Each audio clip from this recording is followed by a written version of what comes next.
Je sors de la séance et je suis allé voir Spider-Man No Way Home, le nouveau Spider-Man tant attendu, vu par plus de 2 millions de personnes en France déjà, et énorme succès, plus de 500 millions de dollars au box-office lors de son premier week-end dans le monde. C'est un phénomène et c'est un film qui c'est le premier gros succès, énorme succès de l'ère Covid. C'est-à-dire que vous le savez, depuis qu'il y a ce satané virus, eh bien, il n'y a pas eu d'énormes succès fabuleux. Peut-être le James Bond qui a bien marché, mais celui-là va aller taper le milliard, ce qui n'était pas arrivé depuis très longtemps. Donc, énorme succès. Et moi, je tenais à voir ce film dans la première semaine, chose que je viens de faire parce que je ne voulais pas me faire spoiler les éventuels moments épiques de ce film, et je ne voulais pas le voir trop tard parce que vous le savez, si on traîne un tout petit peu sur les réseaux sociaux, et je le fais pour des raisons avant tout professionnelles, eh bien on peut se faire très très vite spoiler. Voilà. Évidemment, j'attendais ce film avec grande impatience. C'est un film qui nous promettait de jolies choses, et puis c'est la fin de cette trilogie avec Tom Holland, une trilogie que j'ai pas forcément adorée. J'ai beaucoup moins bien aimé que Sam Raimi, évidemment. Je me suis moins attaché au personnage de Tom Holland et j'aime moins ce Spider-Man. Je l'ai dit dans une émission précédente, dans une chronique précédente. Je pense que Spider-Man étant un des plus grands héros de Marvel, je pense qu'il mérite des films épiques. Et j'ai trouvé que Homecoming et Far From Home n'étaient pas épiques, c'était des épisodes de séries télé plus quoi.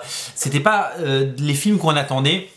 Et ça manquait un petit peu d'ambition, selon moi. Donc, je suis allé voir ce film avec une seule crainte. La seule crainte que j'avais, c'était de m'être déjà trop fait spoiler de choses. Ça fait 1 an et demi qu'il y a des rumeurs partout. Pourtant, je ne suis pas sur des sites de spoil, je ne suis pas sur des trucs. J'essaie de faire gaffe de passer entre les gouttes. Mais il y a quand même énormément de choses qui ont filtré, fausses ou pas, ou vraies, hein, parce qu'il y a eu énormément de fakes qui sont sortis ces dernières années, et je m'étais dit, putain, j'espère que j'ai pas vu tout le film, quoi, parce que je serais dégoûté, j'ai envie d'être surpris, j'ai envie d'être étonné, j'ai envie de voir un bon film, j'ai envie d'aller voir... On n'est pas beaucoup allé au cinéma depuis 1 an et demi, à cause de la pandémie, on n'a pas eu de film comme ça, on n'a pas eu de gros films de super-héros, et je voulais en prendre plein les yeux, voilà, et j'espérais en prendre plein les yeux. J'avais peur aussi d'en avoir trop vu dans les bandes annonces. Mais quand on regardait les différentes bandes annonces, ça tournait quand même beaucoup autour des mêmes scènes avec le Docteur Octopus, avec le Bouffon Vert, etc. Et donc à partir de là, je me suis dit, ok, ils ont fait comme pour Endgame, ils n'ont pas montré tout le film dans la bande-annonce, ils ont montré que le début. Et ça s'avère très vrai. Ils ont dit, ok, il y a eu des spoils, ok, il y a des choses qui ont été dévoilées dans la presse, il y a des choses qui sont sorties avant le film, on va faire la promo sur le retour des méchants, voilà. Et le reste, ce sera à découvrir. Et donc, du coup, j'ai vu ce film. Alors, cette vidéo...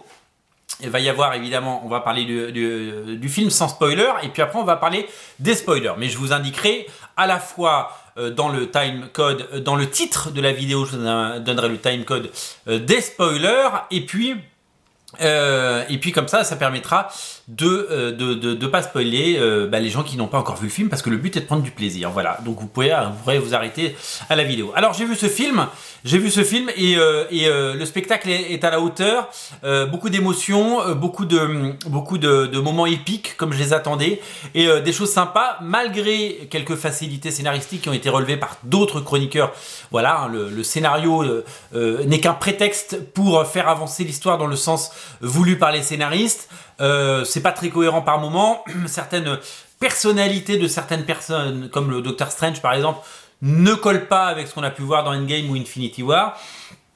C'est un peu dommage, il y a quelques libertés qui sont prises, mais il y a des enjeux qui sont intéressants, et il y a des choses qui sont vraiment très bonnes. Moi j'ai passé un très bon moment, j'avais très peur que le film qui fait de quasiment 2h40, j'avais peur de me les prendre dans les dents. Le début est très très lent, c'est vrai, et puis après on a droit à des très très grandes scènes et des choses qui nous apportent beaucoup de plaisir et beaucoup de bonheur, et c'est ce qu'on attend d'un film de Spider-Man. Voilà, c'est compliqué d'en dire plus sans spoiler, donc tous ceux qui ne veulent pas être spoilés, je vous invite à nous dire au revoir tout simplement. Et là on va spoiler, donc à partir de la 5e minute, on va commencer à spoiler pour ceux qui n'ont pas vu le film. 3, 2, 1, spoil. Alors, qu'est-ce que je peux vous dire sur ce film? Comme je vous le disais, j'avais peur d'être spoilé parce que ça faisait des mois et des mois qu'on nous disait que Tobey Maguire et Andrew Garfield allaient être dans le film. Andrew Garfield avait été nickel dans toutes les interviews, il avait dit non, je suis pas dans le film, désolé, ils m'ont pas appelé. Ça semblait assez crédible. De l'autre côté, Tobey Maguire, il y avait des rumeurs comme quoi il a été vu dans Central Park en disant je suis dans le film, etc., etc. Donc on savait pas trop. Bon, on s'attendait quand même à ce qu'il soit dans le film. Donc, on savait qu'il y avait les méchants, on savait qu'il y avait le retour des Spider-Man. Maintenant, il fallait le mettre en scène de façon intéressante pour que ce soit vraiment génial pour tout le monde et qu'on prenne du plaisir à revoir les héros des films d'avant. Alors, j'aurais aimé que rien ne sorte sur ce film. J'aurais aimé qu'on ne sache même pas que Willem Dafoe revienne, que Dr Octopus revienne. J'aurais aimé qu'il y ait une omerta et qu'il y ait un blocus sur ce film. J'aurais aimé vraiment que Marvel mette des moyens, les bouchées doubles avec Sony, pour que rien ne filtre. Vous imaginez avoir des bandes annonces hyper ciblées et tout découvrir en allant voir le film, ça aurait été absolument génial. Ça aurait été comme découvrir le double sabre laser dans le Star Wars épisode 1 où tout le monde a fait waouh quand on a vu ce double sabre laser de Darth Maul. C'était absolument magnifique. On va au cinéma pour être surpris et en prendre plein les yeux. Donc une fois qu'on savait qu'il y avait pas mal de choses, évidemment on attendait la confirmation du retour des héros, et peu importe comment on les emmène, peu importe, honnêtement le scénario il est pas dingue, l'histoire elle est pas dingue, on est juste là pour prendre du plaisir. Et la façon dont ils ramènent à la fois Andrew Garfield, puis alors ils le font en 2 temps, c'est malin, puis Tobey Maguire est vraiment chouette. C'est vraiment super chouette. Et pour le coup, j'ai pris un plaisir fou. Et Dieu sait que j'ai pas spécialement aimé Andrew Garfield. Andrew Garfield, il est à la tête de Peter Parker. C'est Peter Parker quand on voit sa gueule. Mais ses films étaient pas terribles. Et d'ailleurs, ils en parlent évidemment en disant ouais, je suis le mal aimé, etc. Je suis le moins bon des Spider-Man. Mais si tu es amazing. Voilà, il y a des petites choses assez sympas et assez rigolotes comme ça qui sont faites. L'autre chose, c'est que après on va arriver Tobey Maguire. La bonne idée, c'est qu'ils le font arriver sans costume. Donc il y aura une deuxième surprise avec le costume. Moi je me suis demandé s'ils allaient faire revenir MJ, Gwen et tout ça. A priori donc ils n'y sont pas, puisque si vous avez vu le film, vous avez vu qu'ils n'y sont pas. Et on a un vrai plaisir à avoir ces acteurs revenir, et surtout Tobey Maguire le taulier, Tobey Maguire le patron. Il fait vraiment office de légende aujourd'hui, hein. C'est lui Spider-Man. C'est comme si demain il y a un remake d'Harry Potter, et bien ce sera Daniel Radcliffe à tout jamais. C'est comme si demain il y a un nouveau Wolverine, et bien personne ne pourra occulter le travail réalisé par Hugh Jackman. Voilà. Clairement, nous le savons et nous sommes au courant. Clairement, c'est Tobey Maguire le taulier. Ça fait tellement plaisir de le voir. Ça fait tellement plaisir rien que pour ça. C'est absolument génial. Ça fait tellement plaisir de le voir avec son costume. Ça fait tellement plaisir de le voir combattre.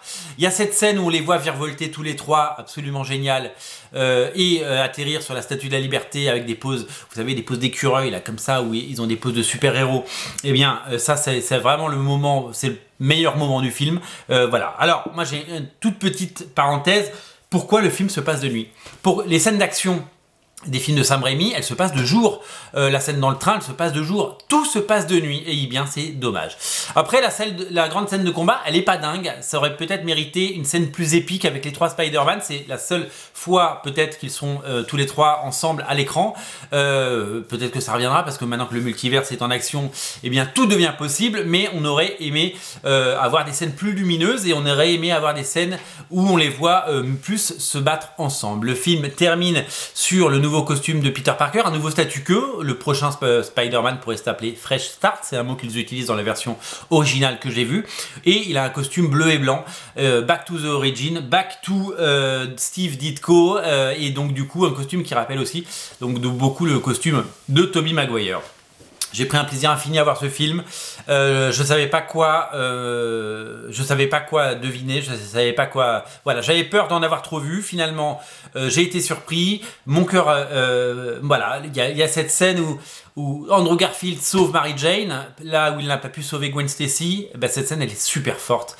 Quand ils disent tous les trois ensemble, avec de grands pouvoirs viennent de grandes responsabilités, ça marche. Alors évidemment oui, ce sont des poncifs, oui c'est des choses qu'on attendait, mais elles sont là, elles sont à l'écran et c'est bien fait, voilà. Donc la deuxième partie du film est vraiment excellente à cet égard, et je trouve qu'on a tous pris un plaisir fou, voilà, bravo, et en tout cas on a hâte d'avoir... En fait, on se croit rêver, on a envie d'avoir un Amazing Spider-Man 3, un Spider-Man 4 par Sam Raimi avec Tobey Maguire. On a envie de revoir ces personnages et on a envie de revoir le costume de Sam Raimi. On a envie de voir qu'est-ce qu'il a bien vieilli, Tobey Maguire.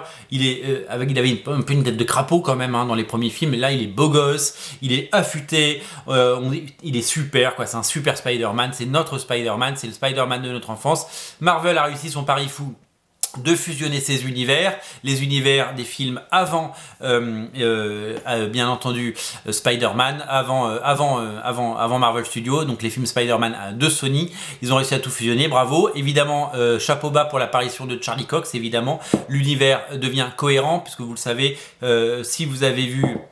Au cas, il y a d'autres personnages qui reviennent, je vous spoile pas si vous ne les avez pas vus.